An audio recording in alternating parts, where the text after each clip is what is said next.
سب سے پہلے ہم چلیں گے قرآن پاک کے 30ویں پارے کی طرف۔ 30th پارے میں بڑی کمال کی صورت ہے، اور ذرا آپ سمجھیے گا، قرآن میں کسی بات کا تھوڑا سا ذکر آ جائے نا، وہ بھی بڑی بات ہے۔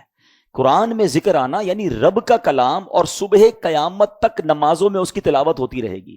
مگر اس رات کی اہمیت سمجھیں کہ کسی ایک آیت کے ذریعے بیان نہیں کیا اللہ نے۔ شب قدر کو ڈیفائن کرنے کے لیے قرآن پاک کی ایک پوری سورت سورہ قدر نازل کر دی گئی، یعنی پوری سورت only for define one night. Try to understand the significance of that night. اس رات کی اہمیت سمجھنے کی کوشش کریں کہ جس کی اہمیت بیان کرنے کے لیے قرآن کی ایک پوری سورت نازل ہو رہی ہے۔ اللہ فرماتا ہے بے شک ہم نے اس قرآن کو شب قدر میں نازل کیا۔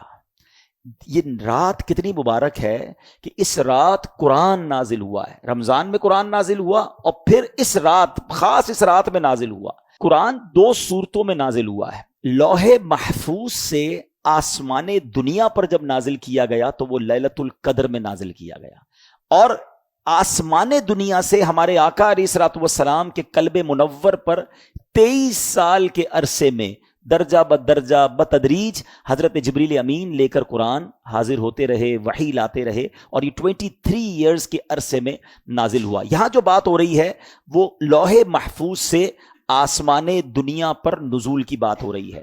اچھا، اب اس رات کے بارے میں سبحان اللہ اتنی احادیث اور اتنے فضائل بیان ہوئے کہ شب قدر کو قدر والی رات کیوں کہتے ہیں؟ پہلا سوال تو یہ ہے۔ تو اس شب میں سال بھر کے احکام نافذ کیے جاتے ہیں، اور فرشتوں کو سال بھر کے کاموں پر مامور کر دیا جاتا ہے، پورے سال کے آرڈرز دے دیے جاتے ہیں، ان کو یوں سمجھیے کہ ان کو ڈیڈیکیٹ کر دیا جاتا ہے کہ یہ سال بھر کے آپ کے کام ہیں۔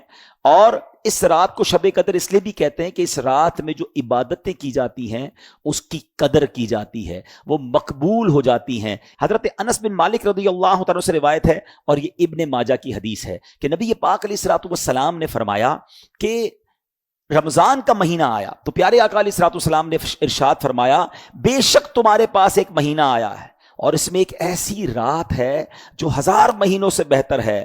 جو شخص اس رات سے محروم ہو گیا وہ تمام نیکیوں سے محروم رہا۔ جو اس رات سے محروم رہ گیا وہ تمام نیکیوں سے محروم رہا، اور محروم وہی رہے گا جس کی قسمت میں محرومی ہے۔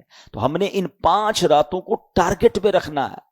ان راتوں میں کوئی اور کام نہیں ہونا چاہیے، بس اللہ کی رضا والے کام ہو، عبادت ہو، جتنا ہو سکے عبادت ہو، کوئی گناہ والی بات نہ ہو۔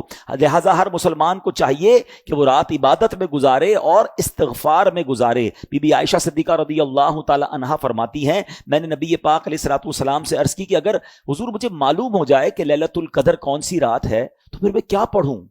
تو میرے آقا علیہ الصلوۃ والسلام نے لیلۃ القدر کا ایک وظیفہ عطا فرمایا۔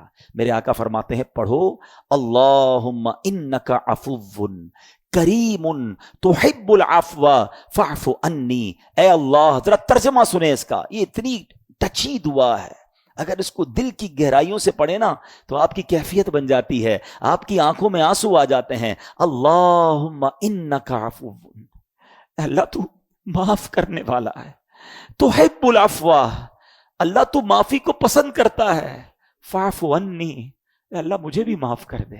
پہلے اللہ کو اس کی شان کریمی کا ذکر کر کے عرض کیا جا رہا ہے، اللہ تو معاف کرنے والا، اللہم انک عفو کریم تحب العفو، اے اللہ معافی کو تو پسند بھی کرتا ہے، میں بھی تو تیرا سائل ہوں، میں بھی تو گناہگار ہوں، پھر مجھے بھی تو معاف کر دے، فاعف عنی۔